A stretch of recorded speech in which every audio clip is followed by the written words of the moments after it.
Kepulauan Riau adalah provinsi yang letaknya perbatasan dengan negara Malaysia dan Singapura. Provinsi ini dikenal karena pesona pantai dan keindahan bawah laut yang memikat.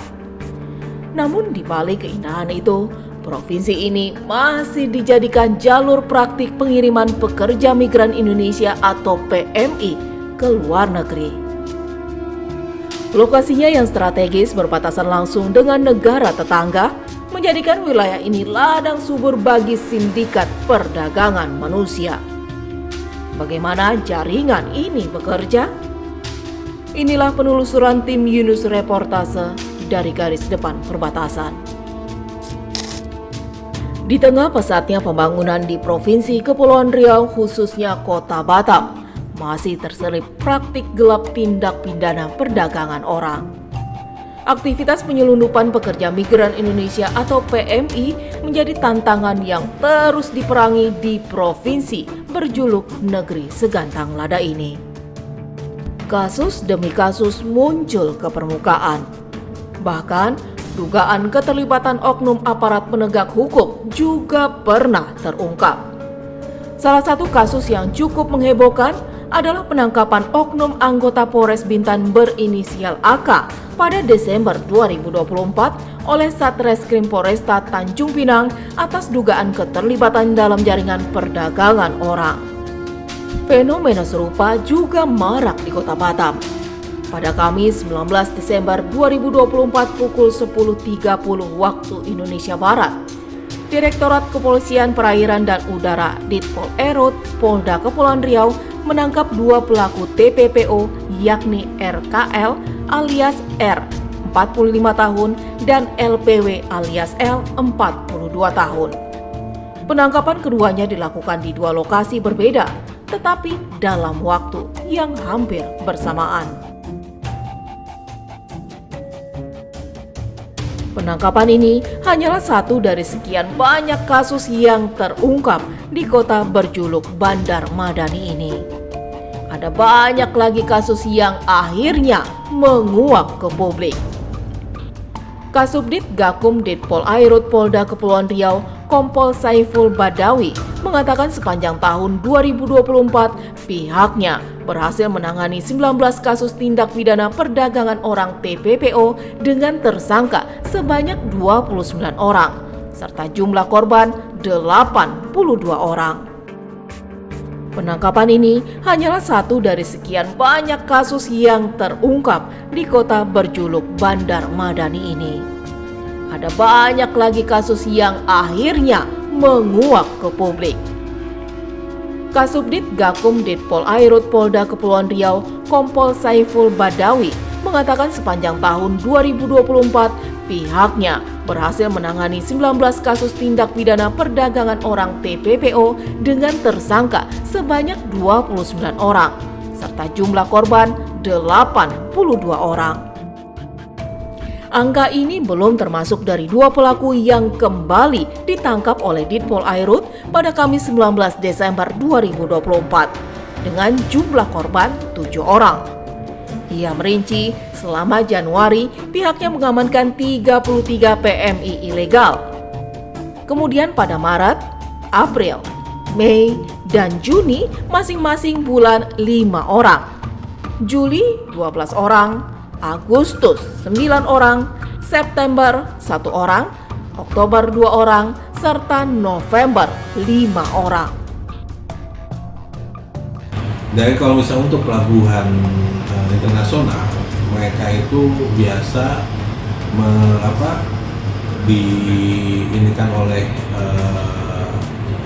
petugas lapangan. Dalam arti ini petugas lapangan ini yang si oknum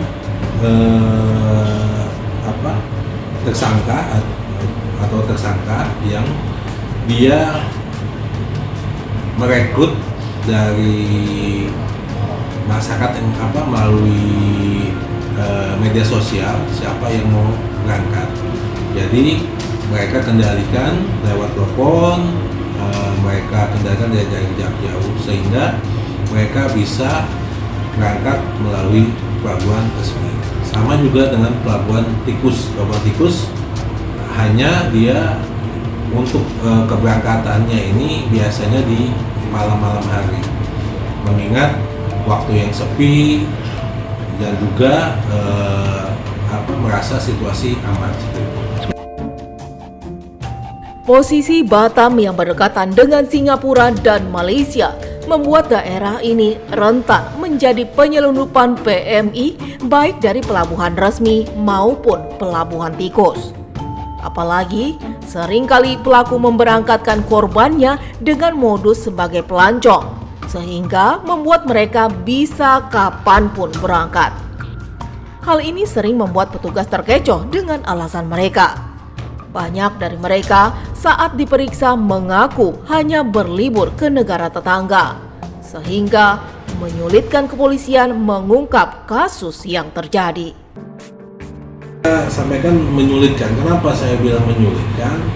Karena kita tidak bisa melarang orang berangkat ke luar negeri untuk jalan-jalan. Karena aturan yang digunakan adalah kita akan menindak siapapun yang memberangkatkan orang atau calon PMI untuk bekerja di luar negeri tanpa dokumen atau secara ilegal. Itu yang bisa kita tindak. Pelaku TPPO biasa bergerak dengan kelompok dan jaringan kecil yang terorganisir. Mereka memberangkatkan korban dari Surabaya, Jawa Timur, Jawa Barat, Nusa Tenggara Barat, Nusa Tenggara Timur, dan wilayah lainnya. Setiap kelompok dilengkapi dengan petugas lapangan yang bertugas di kota asal korban dan berkomunikasi langsung dengan petugas di Batam.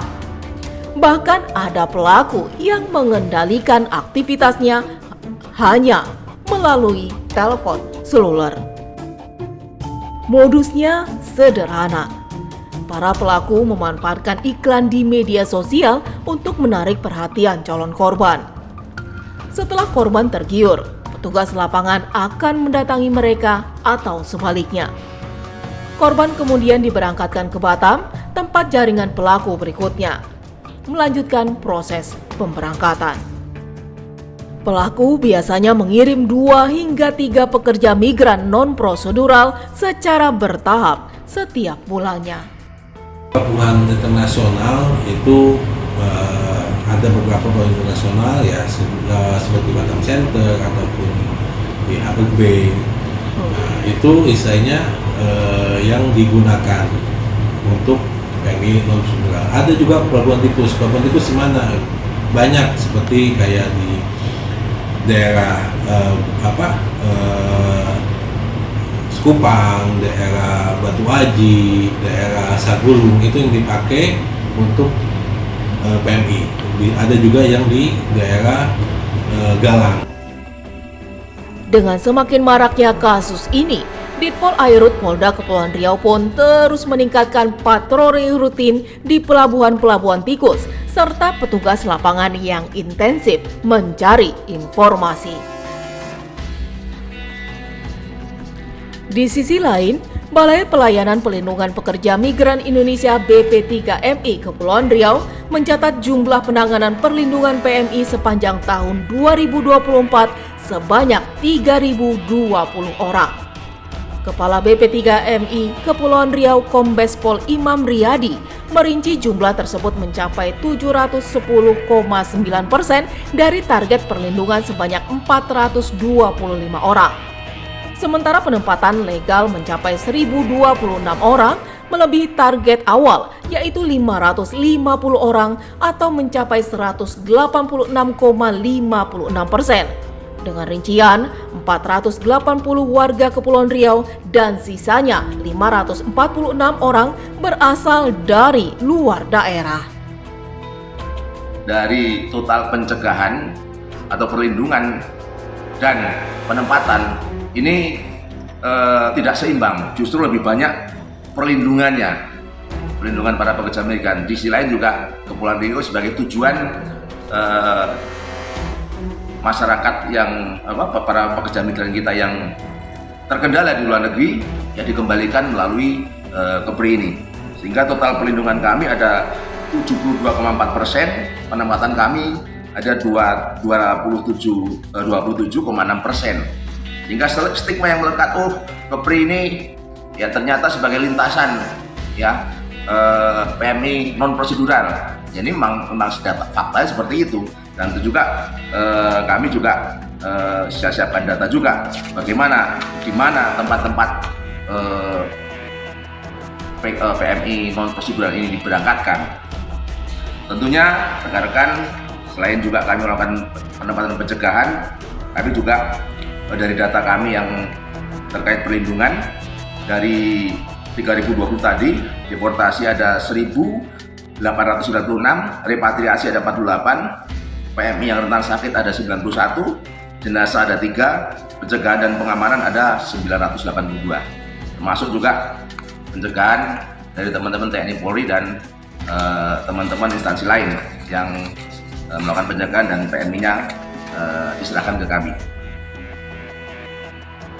Untuk mendalami cara kerja pelaku, tim Yunus Reportase mencoba mewawancarai 2 pelaku TPPO yang diringkus Ditpol Airut Polda Kepulauan Riau pada Kamis 19 Desember 2024 lalu.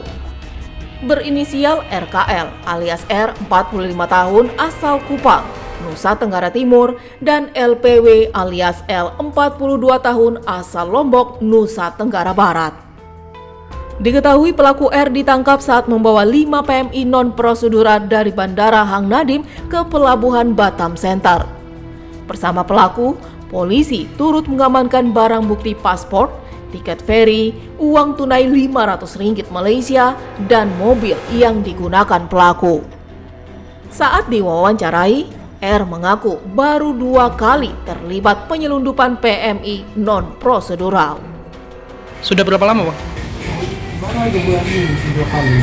Sebelum-sebelumnya belum pernah? Berapa orang abang bawa, Bang? 5. Ke mana itu? Ke Batam Center, di tiket mau berangkat ke Malaysia. Ke Malaysia? Ya. Dari Batam Center mau ke Malaysia. Ya. Abang ditangkapnya di bandara? Di depan Gamong. Di depan Gamong. Oke. Itu dari mana, Bang, abang bawa orang itu, Bang? Orang lokal atau dari luar? Orang lokal, orang Lombok. Orang Lombok. Kenalannya di mana, Bang? Dari teman. Dari Temannya kirim dari Lombok. Oh, di sana udah ada teman abang juga yang satu jaringan lah dengan abang gitu. Abang disuruh apa? Ya, saya disuruh jemput untuk terus dia berangkat. Berapa? Dapat upah gitu? Kalau 500.000. Satu orang? ya. Satu orang gitu. Di sisi lain, pelaku L juga mengaku baru 2 kali menjalankan aksinya. Pertama, pada Juni 2024, ia mendapat upah Rp2 juta per korban yang berhasil diselundupkan. L menyebut bosnya berinisial D yang memberinya perintah. Namun ia mengaku tidak terlalu mengenal bosnya itu dan hanya berkomunikasi via seluler. Baru berapa lama? Nggak lama, baru ini 2 kali sebenarnya. 2 kali itu kapan aja, Bang? Bulan 6 Sama bulan ini aja. bulan 6 itu berapa abang bawa, Bang? 1. 1 orang kemana itu? Saya disuruh sih ngambil sebenarnya. Siapa yang nyuruh, Bang? Ada yang nyuruh. Yang nyuruh itu siapa? Pokoknya ada yang nyuruh, Pak. Bos yang nyuruh. Oh, ada bosnya, Bang, lagi. Rame, Bang, abang gerombolan abang ini atau gimana? Saya nggak tahu, Pak. Saya nggak tahu pasti yang disuruh. Saya pun nggak berapa kenal orangnya. Abang dapat upah berapa itu? Disuruh itu? Belum 1 juta lebih lah, 2 juta. Gitu. Per orangnya? Iya. Per orangnya? Sudah berapa orang abang bawa? Baru 2 kemarin, Pak. 2 kemarin? Iya. Abang bawa ke Singapura, Malaysia? Itu kan nanti saya disuruh ngambil. Terus itu bawa ke Malaysia gitu. Sementara itu di Tanjung Pinang, pada Selasa 10 Desember 2024, sebanyak 300 pekerja migran Indonesia non-prosedural dideportasi dari Malaysia melalui Pelabuhan Sri Bintang-Pura. Koordinator Rumah Penampungan Trauma Center atau RPTC Tanjung Pinang, Ani Sulistianingsih, mengatakan hampir semua PMI yang dipulangkan merupakan PMI yang overstay atau bekerja tanpa dokumen resmi, seperti menggunakan visa pelancong. Bahkan dari hasil asesmen sementara, sebagian besar PMI yang dideportasi mengaku tidak memiliki KTP atau NIK. Dari data yang dikeluarkan RPTC Tanjung Pinang sepanjang 2024, terdata 1.391 orang PMI non-prosedural yang sudah dipulangkan. Rata-rata bekerja sebagai petani perkebunan. Karena kami kan belum melakukan asesmen ya.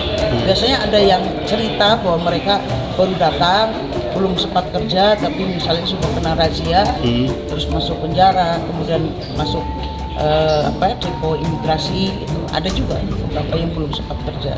Bu, jadi mereka yang pulang ini sebelumnya udah di penjara atau gimana? Hukumannya yang seperti itu? Yang kami tahu di sana memang sudah ditahan dulu, di penjara dulu, ada yang konanas, ada yang macam-macam lah gitu ya. Kemudian dari situ baru dibawa ke DPD.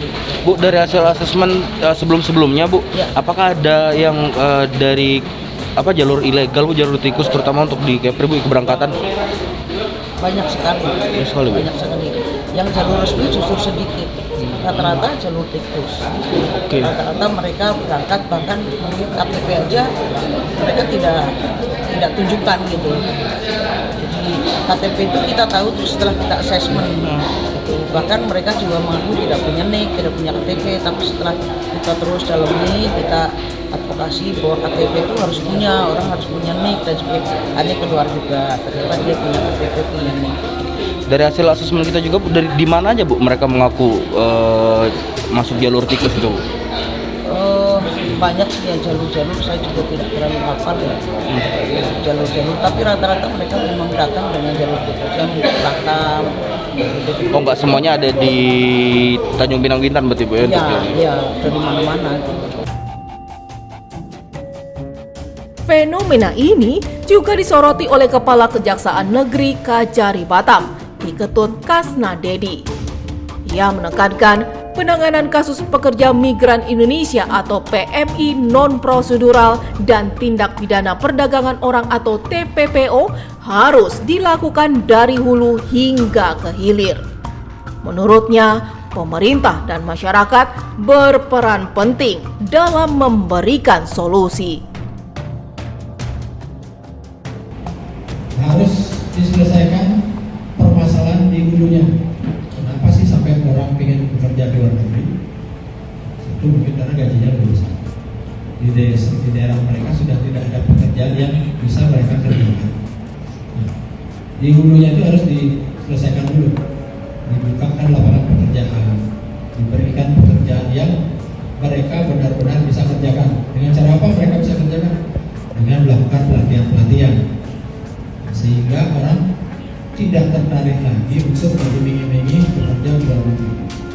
Padahal bekerja di luar negeri juga, kenapa pemerintah sangat mengatensi? Di luar juga mereka akhirnya timbul permasalahan baru buat mereka. Mereka sudah pinjam uang, berharap bisa bekerja di luar negeri, ternyata perangkatnya dengan cara-cara yang ilegal. Kalaupun mereka memang harus bekerja di luar negeri, harusnya dengan cara-cara yang legal, melalui jalur yang benar, melalui pelatihan-pelatihan yang disediakan. Bukan tidak boleh bekerja di luar negeri, tapi dengan cara-cara yang benar. Selain itu, Kasna menjelaskan sepanjang 2024, Kejari Batam telah menangani 51 perkara PMI. Jumlah ini mengalami penurunan dibandingkan 2023 yang mencapai 65 perkara. Sementara itu, Ketua Jaringan Save Migran Krisanctus Pascalis Saturnus atau Romo Pascal menilai maraknya kasus TPPO sangat memprihatinkan. Kebanyakan kasus yang diungkap hanya melibatkan pelaku lapangan, sementara pelaku utama seringkali tidak tersentuh hukum. Tidak seharusnya ya, sulit ya, karena ini sebenarnya kan polisi tahu lah ya siapa pemainnya, apalagi untuk level Batam. Masa sih nggak tahu? Jadi saya juga heran juga sebenarnya kalau polisi nggak tahu ya, karena yang menurut data kita justru kita ngerasa mendapat informasi, bahkan ada juga temuan-temuan kita sejak tahun 2022 bagaimana aparat penegak hukum dalam hal ini polisi juga beberapa lembaga aparat yang lain juga bagian dari lingkaran kejahatan ini gitu, seperti itu. Dan mereka tahu kok siapa mafia-mafia dan kita juga tahu gitu. Jadi makanya kita juga heran kenapa mafia-mafia pemain-pemain besar tidak ditangkap, tapi justru pemain-pemain lapangan. Jadi menurut saya ini kenapa sulit? Sebenarnya nggak sulit, ini mau apa enggak. Jadi ini bukan sulit, ini mau apa enggak. Jadi kejahatan itu tidak akan pernah abadi tanpa likinya. Dan itu saya kira bukan hanya cerita yang baru ya, seperti itu. Kejahatan lainnya juga seperti itu. Selagi masih ada pendeteksi dalam sebuah kejahatannya nggak akan pernah berhenti. Dan itu yang terjadi untuk kejahatan pengiriman pekerjaan migran secara prosedural, kejahatan tidak pidana dengan orang yang ada di Batam. Ini nggak mungkin nggak dilakukan, nggak ada buktinya, nggak mungkin. Dan kita juga sudah membuktikan itu, Pak, itu bukan ngomong sembarang juga ya. Di tahun 2022 kita juga pernah menjumas aparat penegak hukum dan terbukti dia bagian dari rantai sindikat ini seperti itu. Makanya ini menurut saya ini soal perspektif, soal hati, soal kemauan apa enggak terlalu sulit. Kalau kita nggak terlalu sulit, kamu mau apa enggak gitu. Apa yang nggak dipunyai oleh aparat penegak hukum kita punya personil semua, sampai ke aktor hukum kita punya. Tinggal kebijakan aja, dan itu saya kira jelas ya. Kalau namanya aparat penegak hukum kan perintahnya hitam putih ya, langsung dari atas seperti itu. Nah itu paling tidak terlalu sulit seperti kita untuk kacamata kita sebagai awam. Tetapi di lapangan justru kejahatan ini dijadikan sebagai kesempatan untuk mendapatkan keuntungan. Jadi benar ada kepentingan di sini, dan kalau mau berhenti orang harus lepas dari kepentingan, harus punya hati nurani yang benar, dedikasi yang tinggi, dan kemauan yang keras untuk berjuang menuntaskan kejahatan. Pasti bisa kalau mau.